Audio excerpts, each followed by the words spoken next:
name's Oscar Forsman. I'm the accordion player in the band. I grew up in Rockford, Illinois. Frequent visitor to DeKalb during those years. I started playing accordion when I was 7 years old. We didn't have a TV in the house at the time yet. And I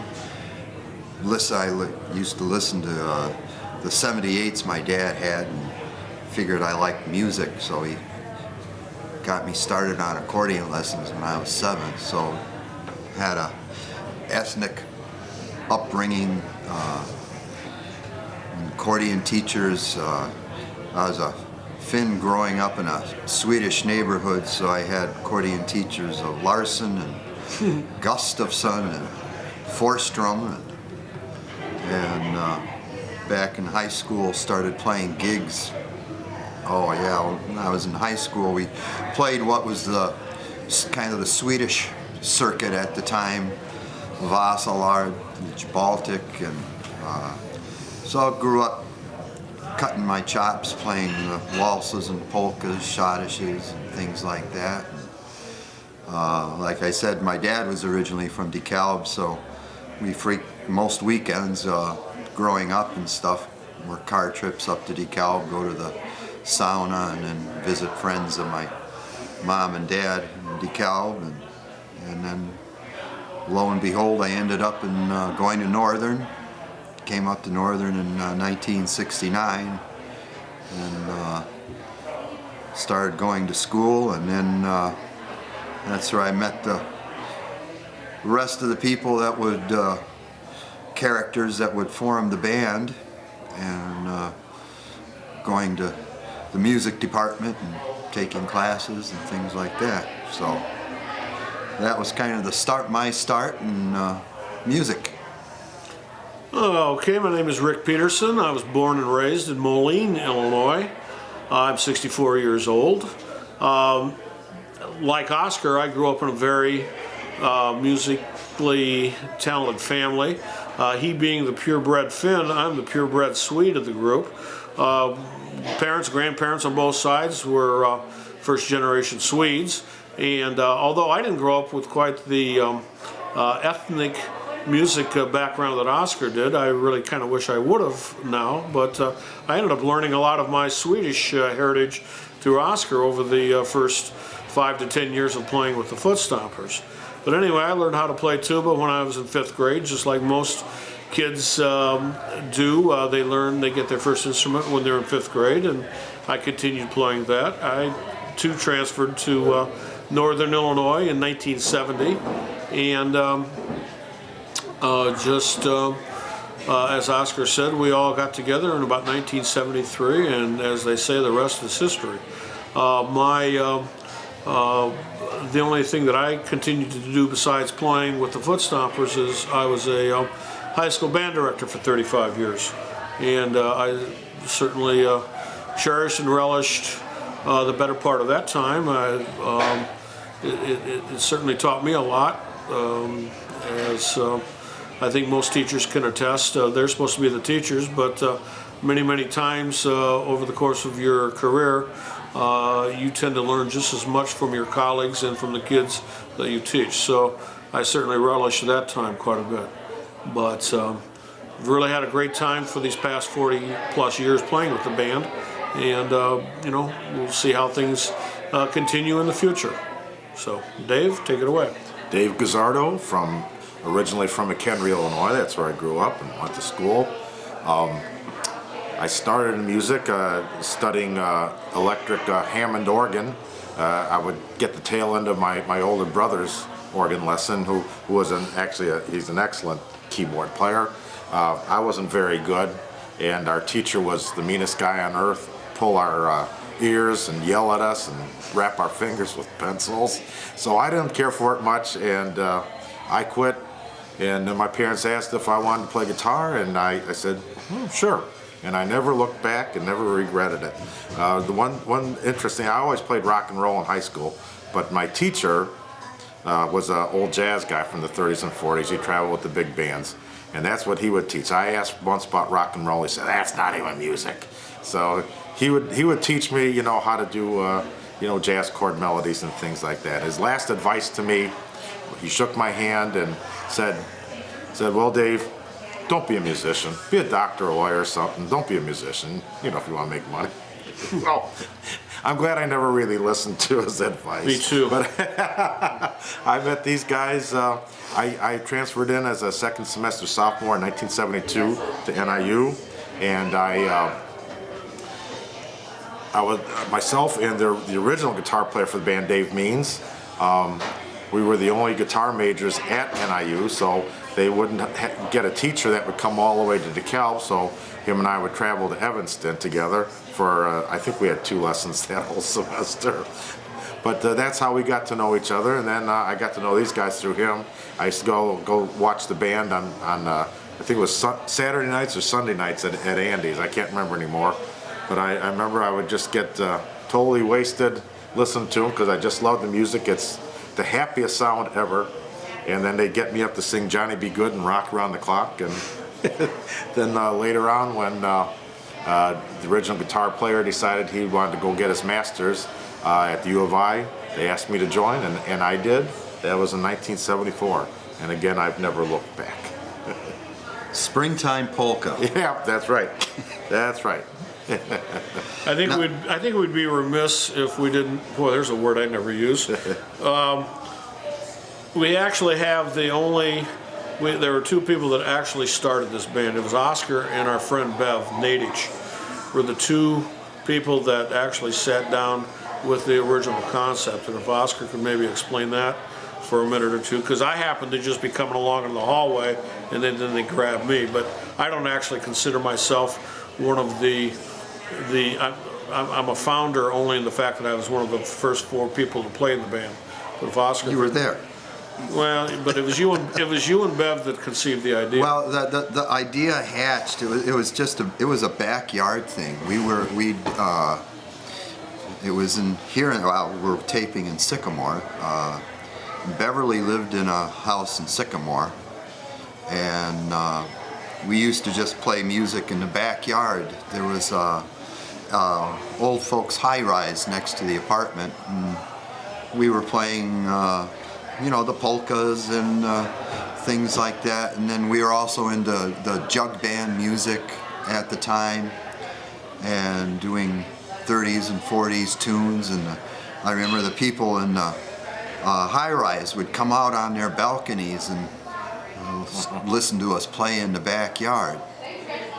But at the time, everybody was, you know, playing and doing other gigs. I was still playing in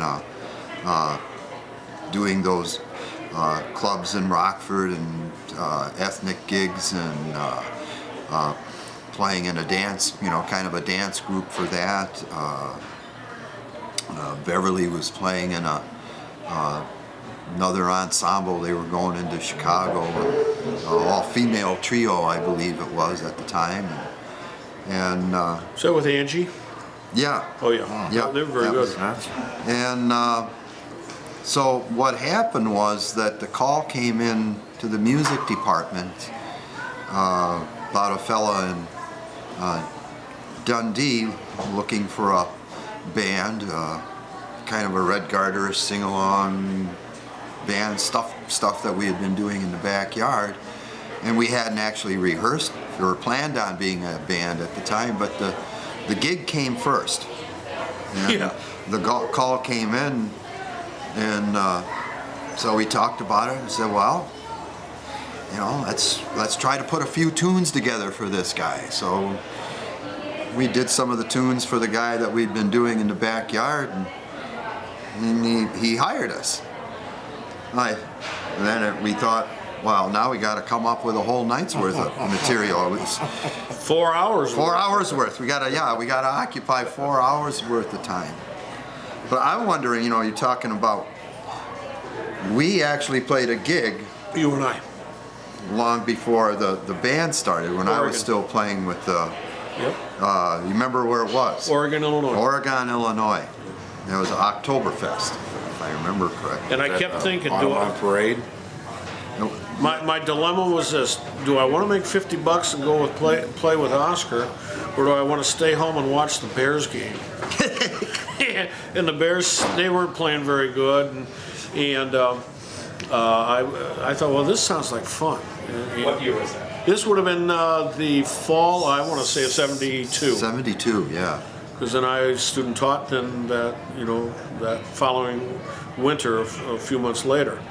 But yeah, you're right with that.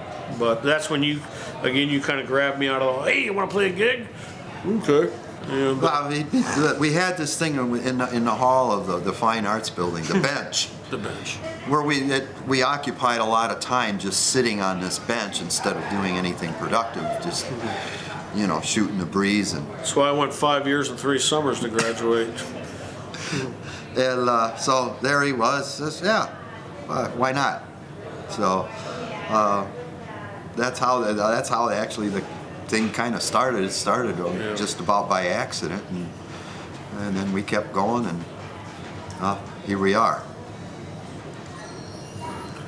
I always felt that I was, kind of the neophyte, definitely, of the 3 other guys in the band.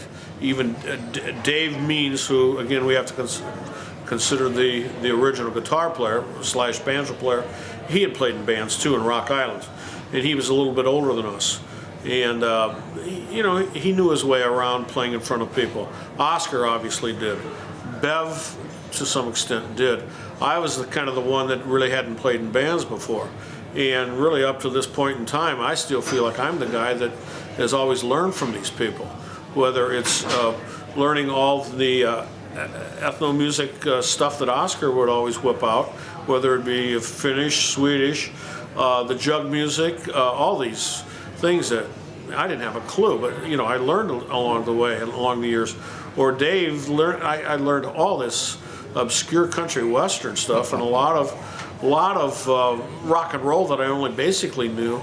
That was really fun for me. So that's why it's always been kind of an adventure for me. About the only thing I think I ever provided was the mere fact that because I became a teacher, I always had the ability, just knowing a heck of a lot of people, I could get a lot of people to show up to gigs, I think. No, you had what we always thought was the ear. You had just a good ear for being able to, jump in. Rick can jump in anywhere. Yeah. Always follow. Well, that's a product of 3 or 4 years of having to take piano lessons and hating every second of it. God bless you, Mom. You made me do it, but boy, I sure hated it. When I was practicing all that time, and all my friends would be outside playing baseball, and she'd be standing there with an egg timer, timing my hour practicing. But I sit here tonight saying, well, I'll tell you, anybody that takes piano, it helps your ear training immensely. It helps everything. A little plug for music theory right there. It helps. I think we all had one teacher that kind of just made us work. I had one. It was a lady, and if I hadn't practiced, I was just shitting my pants going to the lessons. I mean, the drills of the exercises and everything, but in the end, it made me a much better player. I know we don't do it to each other, and I've said this before during gigs, we don't tend to compliment each other, but I think Oscar right now especially, well, Dave's always been a great musician, but I think Oscar is probably at the top of his dexterity skills. Hey, if he sucked, I'd tell him. Well, no, I wouldn't tell him. I just wouldn't tell him. I've said that. I can't tell you how many times I have said this to people just after jobs. I think Oscar's, physically, with his fingers and that, probably playing at a better skill level than he's played his whole life. And, we have outside friends like Bob and Terry, and, they always comment on there's nobody in Chicago they hear that's playing any better than you, so... I think we've all, improved and changed over the years. Yeah. Learning what we do. I mean, this was a different thing for all of us, I think, when we started. Just the ensemble of accordion, tuba, guitar, banjo, and drums. I know it was certainly new territory for me. I mean, I knew, washboard. I knew a lot of the tunes because I grew up listening to the old time music, but never in this format.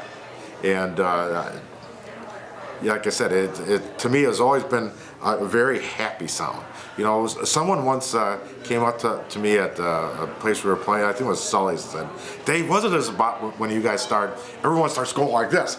And I don't know, I mean, I don't really hear it when we're playing, but sometimes when I step back and listen to recordings, or I've walked in to a gig late and they're playing, you know, I knew just what he's talking about. There's just something about the overall sound that it just gets you going right away. Well, we did a thing too that, and you know, I remember as soon as you came in and Dave Means left, I thought right away, well, man, we've established this little niche as far as being kind of a polka band.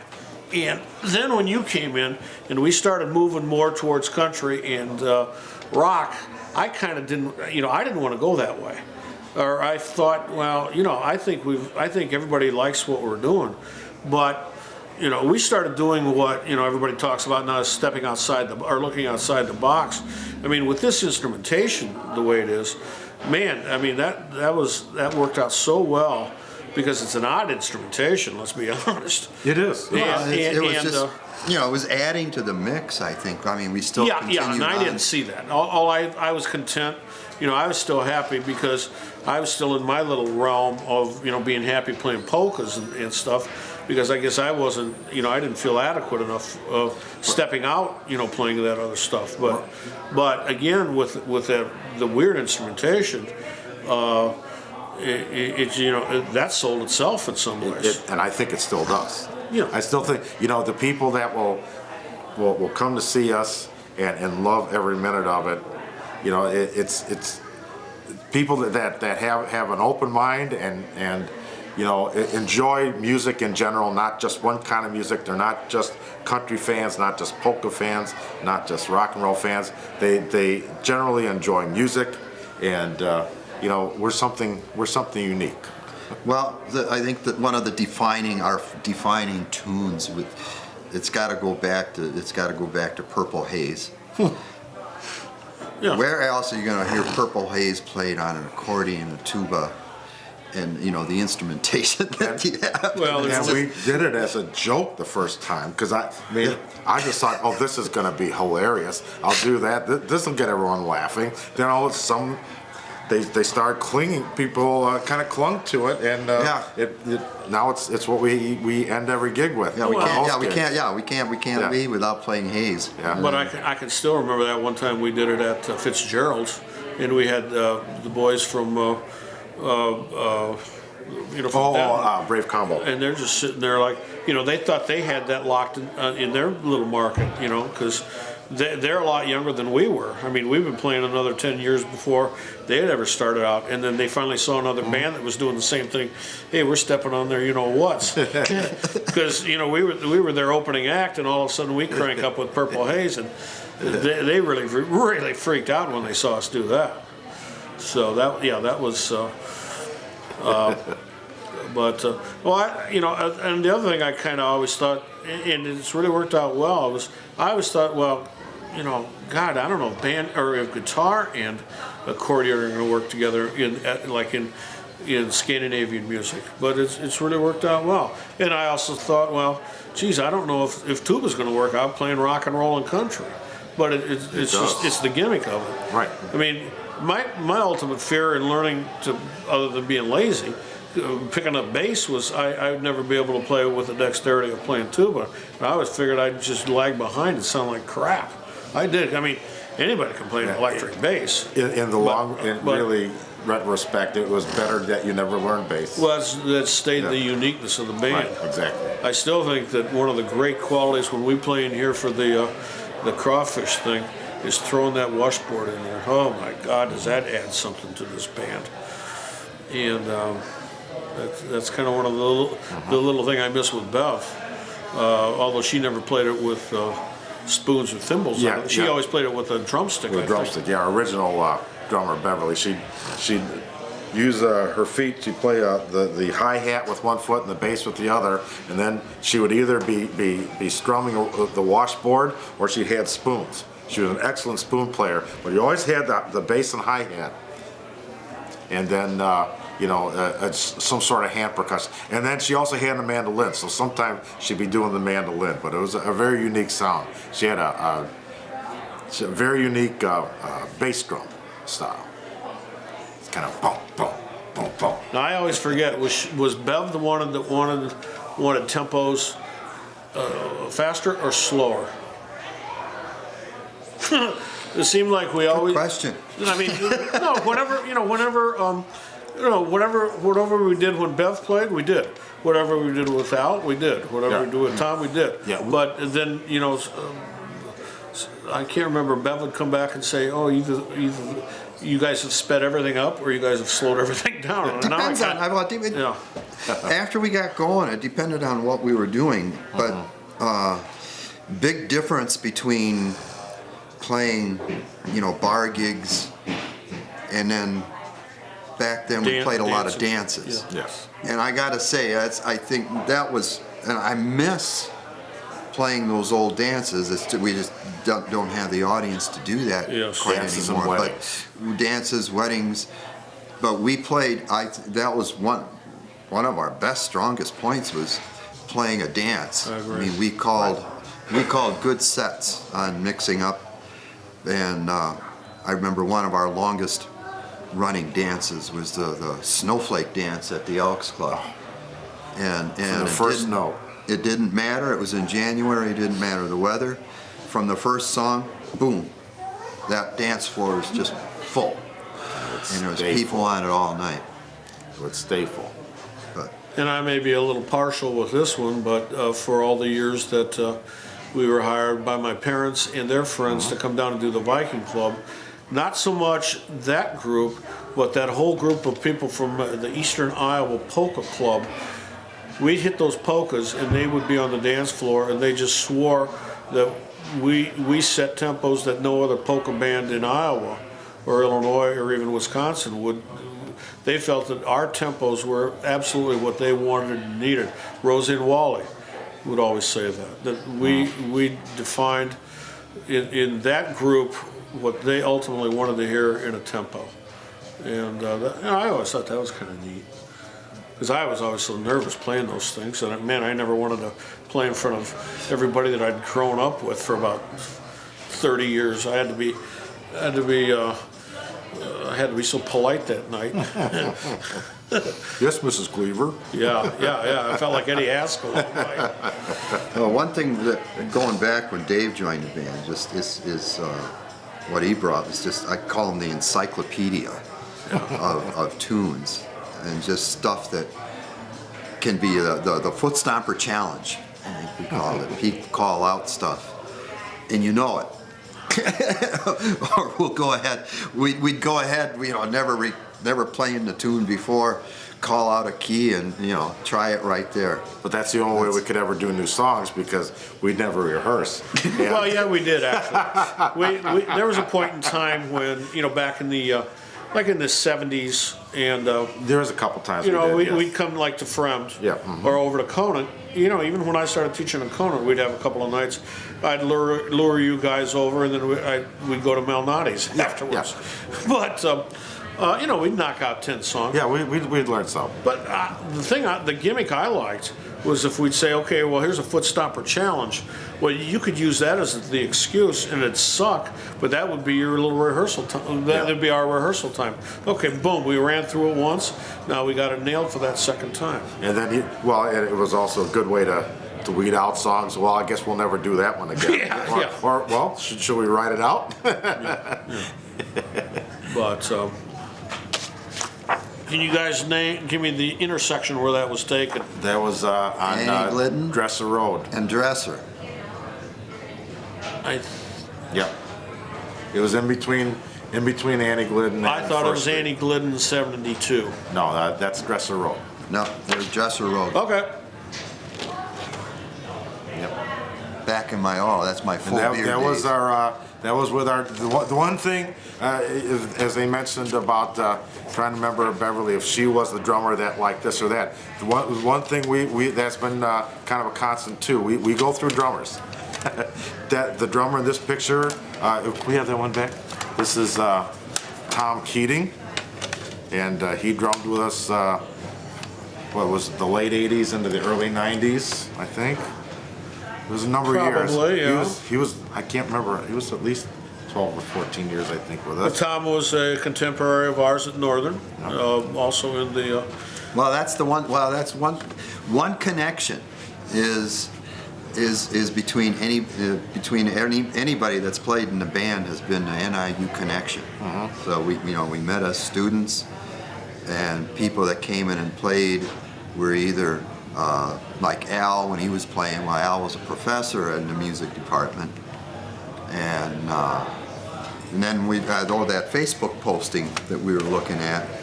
I forgot, Rich Holly, Right. who's dean. He was playing with us. Yes, he used to play with us at Andy's. Yeah, he was our drummer at Andy's for a while. So we've had gone through. There's these stages with these different drummers that we've gone through. And all the drummers have brought their own unique style to the band.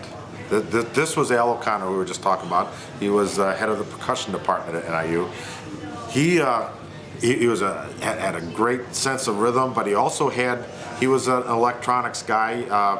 He used to have the electric stereo Opticon, and was into the computer music synthesizers and such. He had tape recordings of sound effects and things that... Oh, he was a Spike Jones aficionado. Yeah. So he had all the Spike Jones shtick, plus he had a little, he had an attaché case of every goofy whistle. That would, duck calls. And tempo blocks. And a lot of that can be found in our second album that we did. And he just knew the perfect time for the perfect sound effect every time. I listened to that You Guys Still Here album. It just cracks me up listening to all the sound effects. Well, that album, I was thinking of that on the way out tonight. I cannot, for the life of me, we've done two legitimate albums, well, that's how old we are, of vinyl.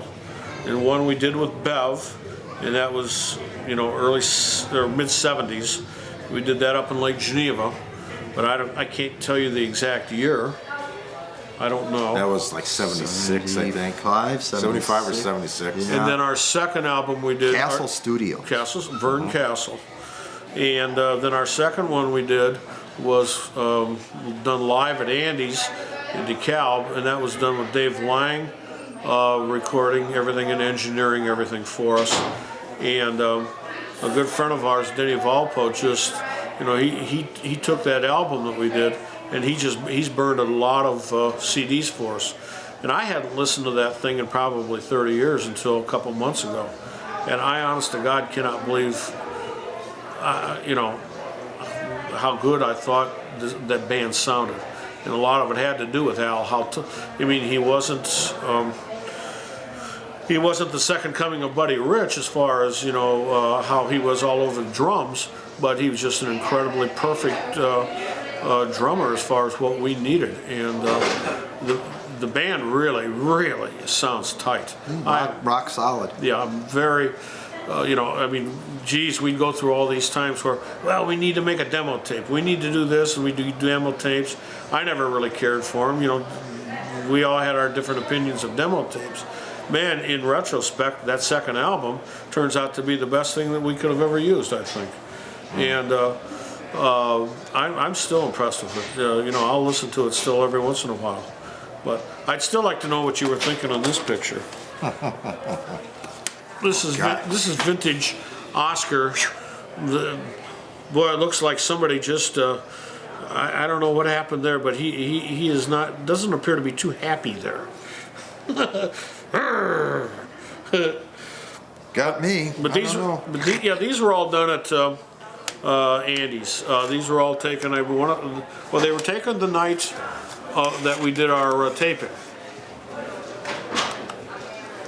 And I'm trying to figure out who that lovely young lady is there, but I still don't know who that is. But And this is a good one of Dave. And so the rest of these are just kind of group shots of the band. This is what ended up on.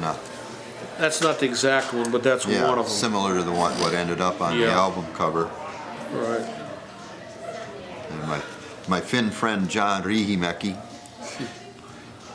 he'd bring his extra percussion and bring his bells and such, and yeah, Andy's. It was. I remember, God, starting out there was people lined up down the block to Yep. to get in. There was this. Who was that professor? On a Wednesday night. On a Wednesday night, this professor would send students down to reserve a table, and then when class got out, they'd come down. And If you stop and think about it, there were three bands that kind of cut their teeth in Andy's all about at the same time. It was us, Howard and the White Boys, and what was the Caribbean band? Mr. Meyer. Mr. Myers. Mr. Myers. And Mr. Myers would, that was, whoever was kind of available would show up. I mean, I don't even know if they're still playing, to be real honest with you, but this may be my favorite picture. Oh yeah. In a way, it really is, because this was taken, we had long-running engagements at a place called the Aurora Hilton, right on the corner of 25 and the Interstate 88. And we would play there 5 nights a week for a month at a time. And that was kind of an interesting introduction to all of us as far as playing, long-term gigs, for a month at a time. I sure had a hard time doing it. I don't know how you guys managed it, but every time we did it, I had to sleep in 2 shifts every day. See, when we did that, I wasn't working days. Yeah. I'd get home from school and I'd have to sleep. I'd sleep until 7, get up, play this thing, get home at 1:30, sleep again, get up again at 7, and I'd never know which 7 o'clock it was. I'd try to do that for a month at a time. But I think the first time we played this place, we played 6 nights a week. then we played Yeah, 6. that was 6. Yes. Okay. It was First time it was 6 Yeah. nights a week. Man, that's Monday a through Saturday. grueling. That's a lot of tunes. Yeah, and except Every for night. except for a basic few people, it was different people every night. It was a hotel. The ultimate picture of how we would play these gigs was what you would see in the Blues Brothers when Murph and the Magic Tones were playing in the Ramada or the Holiday Inn, and you'd see about 2 couples sitting around a table with those cheap little candles. And we'd be up there busting our butts, playing all sorts of stuff. And you'd see a few businessmen in there trying to hustle some secretaries or something. And you do that for like Tuesdays, Wednesdays, and Thursdays. And like Fridays and Saturdays would be kind of fun. And then we also had to argue with the gourmet chef, Joseph. Chef Joseph, who'd always call us the young Footstompers. You can't play so loud, he'd be serving up his gourmet crap in the dining room next door, and we'd be too damn loud for him and stuff like that. Oh, that was always fun. But we'd sure get a lot of jobs out of it, and that's one of the things. The bar manager, yeah. Someone wants to buy you a drink. I don't care if you drink it or not. Just Yeah. take it. Yeah, that's where we all kind of learned that. Learn to hustle, yeah. Yeah. Hustle up, drum up business. Those were the days that unless we could book a 5 or 6 night a week gig, we wouldn't play bars on the weekend. Our bar gigs were usually on Wednesdays and Sundays, and we used that to book our Friday and Saturday nights with weddings and dances. Yep. That we wouldn't consider, because at bars you could never get as much money. You for a single night like a dance or wedding, you could always charge more, and we didn't want to get the weekend sullied up with. Weddings. That was. Yeah. I mean, we did tons of them. And a lot of days we do 2 in a day. 2 in a day. Sure. Do an afternoon, and then do one at night. And our friends were doing them too in other bands. Yeah. I mean, that was before disc jockeys, before all this other stuff. But Yeah, people actually had live music instead of a DJ. yeah, we still get a lot of people that come back and just thank us and try to and you have to be nice to them. Oh yeah, I remember that wedding. Yeah. Well, it happened Saturday night. Hell, I didn't remember. Yeah. I didn't remember where that we played that gig. She said it was in Darien someplace. She said it was over 30 years ago.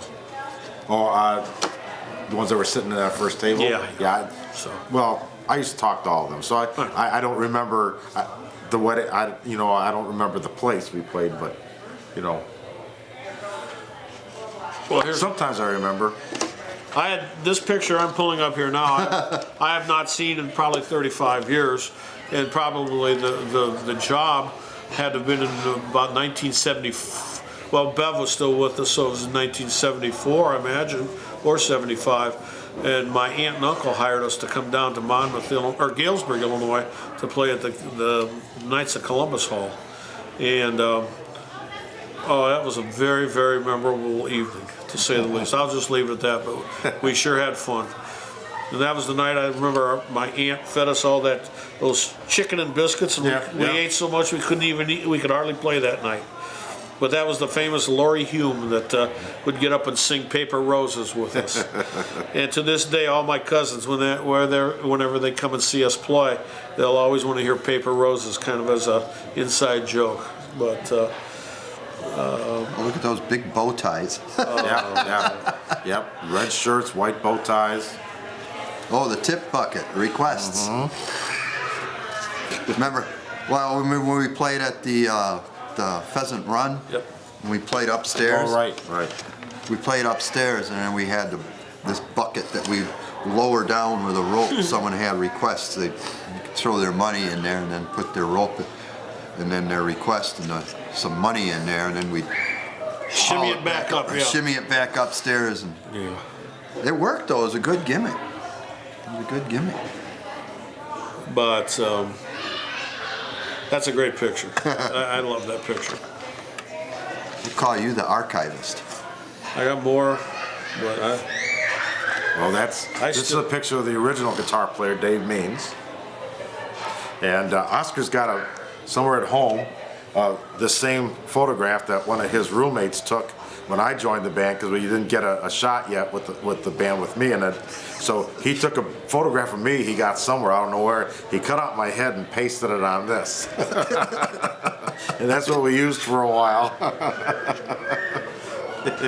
I was trying to think, what's the farthest away we've gone for a job? Probably Marquette. I think Marquette probably is Yeah, far. that was top of the list. Originally it would have been Stillwater. No, I think probably. What's it? Wait, Western Iowa. Well, we played for Larry Nemers' brother's wedding in Cedar Falls. That's when Larry bought it. We get back to our hotel rooms and we had bathtubs full of iced down beer. That was a nice little payoff. But we a few years ago we went up and played for Oscar's daughter's wedding up in Marquette, Michigan, and boy, that sure was fun. It's a great time. Oh man, I tell you. So that's this picture here. This was a from a Halloween night wedding we played for some friends of ours, Barry and Trish, and they did it on Halloween, and they wanted us to dress up, and they were also big deadheads, still are, and they used to call themselves the Footheads. So that was always kind of an interesting thing, but.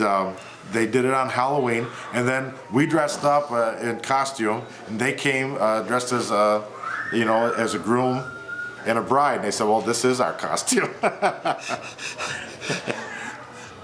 But I remember that night, Oscar and I drove in together. Oh, that's we stopped at a White Castle. Oscar had his hair all down and this zombie makeup on, glasses. Some girl started screaming the minute we walked in. White Castles, stopping for sliders after my. gigs. Every band had different habits. You guys, because you guys were always together. Yeah. I drove by myself. You guys would stop for White Castles. The Buffalo Shufflers would always stop for donuts. I remember. I think that's because I always remember them always talking about. They'd always have somebody be in charge of. They'd always have to find out where Mr. Donut was at, or Dunkin' Donuts. Well, it's funny when we run into other bands at the White Castle. Right. Where was your gig? Yeah. Oh man. I don't know if this one will come through at all. This is from the 80s. For a few years in a row, we used to play a Christmas party at the Clarendon Hills Fire Department, and we would do it right in the firehouse, and we set up in front of the engine, and invariably we would throw all our cases and coats on top of the engine and our beers. And at some point of the night, there'd always be an emergency call, and someone started running through and said, "Get that shit out there! We gotta go!" And we'd be throwing all our stuff off the engine. They'd be hopping in there and taking off. It happened at least a couple of times. Yeah. Did well, I know they had a Dalmatian, and didn't that dog either start, I caught him licking my mouthpiece one night, or he peed on your accordion, one of the two, and I don't remember It was which the one. university, was a sesquicentennial. Oh, yeah, we had, yeah, this is, we're in tuxedos. We played the President's Ball, but we had, for quite a few years, we were, was it La Tourette? John Latorette's wife really liked us. And yeah, we were kind of the President's Band during the time. But this was an anniversary university. Yeah. But, so they asked that we wore tuxedos, so we did. Because anyone else that asked, we'd always tell them no. Actually, I got a call from my brother once, who also used to play in a band. He said, "Hey, guess what, Dave? We just took a job from you guys because you guys won't wear tuxedos." He said, "Yeah, this gal called me and asked if we wore tuxedos," and he said, "Yeah." He said, "Well, you don't want to play a wedding?" He said, "I wanted to hire the DeKalb Footstompers, but they won't wear tuxes." we played it was a wedding we played in our bib overalls. That was for Kathy Shaughnessy's sister. Kathy's sisters. That's the one where you drop Linda. Because she reminds me of that every time I see her. And yeah, because you picked her up like in a fireman's carry, and you hauled her, I don't know how far, and you just dumped her, and she fell right on top of you. That was a fun night. That was down. But yeah, playing a wedding in bib overalls. You sure about that? One of our problems, I would. Let's go ahead and take a break. Oh, okay. And go ahead and thank PJs for allowing us to shoot this here. We'd like to thank PJs, Paul and John Schwartz, for allowing us to do this. We do appreciate the use of the room. Yeah, we do have. Well, speaking of Paul, And we appreciate that they hire us. well, but we also have a history that goes back with those guys. Pick up in the second half. Yes. Good.